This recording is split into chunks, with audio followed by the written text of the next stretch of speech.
शिवसेनेने उमेदवारांची पहिली यादी जाहीर केली आहे। लोकसभा निवडणुकीसाठी 8 उमेदवारांची घोषणा शिवसेनेने केली आहे।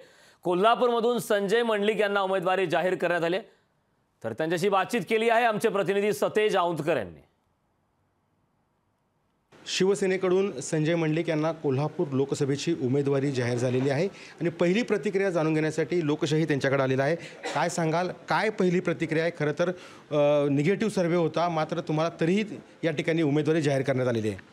सर्वे निगेटिव्ह या विषयावर माझा विश्वासच नाही, कारण निगेटिव्ह सर्वे असता तर मला उमेदवारी मिळाली नसती।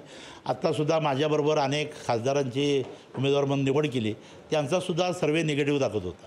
आणि मग निगेटिव्ह सर्वे करणारे कोण होते याचा शोध काय आज निवडणुकीमध्ये मी घेत बसत नाही। आपल्याला अनेक वेळा म्हटले, काही कुजक्या मेंदूची मंडळी यासाठी कार्यरत होती, पण ते आता सगळं मागं पडले आणि खऱ्या अर्थानं सार्थ असा पद्धतीचा विश्वास आदरणीय मुख्यमंत्र्यांनी आमच्यावर ठेवलेला आहे।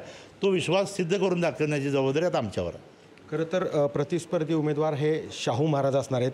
कशा पद्धतीचं या सगळ्या दोन घराण्यामध्ये आता सगळं जे युद्ध आहे ते या ठिकाणी आपल्याला पाहायला मिळणार आहे?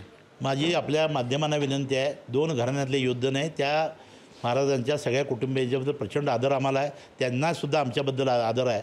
आणि मग आमच्या कुटुंबियाची लढाई नाही, दोन आघाड्यांची लढाई आहे आणि या दोघांना आघाड्यांच्या लढून त्यांना उमेदवारी महाविकास आघाडीने दिलेली आहे, मला महायुतीने दिलेली आहे। एवढ्यापुरताच मर्यादित हा विषय आहे। आता कशी असणार आहे पुढची रणनीती? कारण आता प्रचाराला देखील काही दिवसच आहेत, ते बाकी आहेत।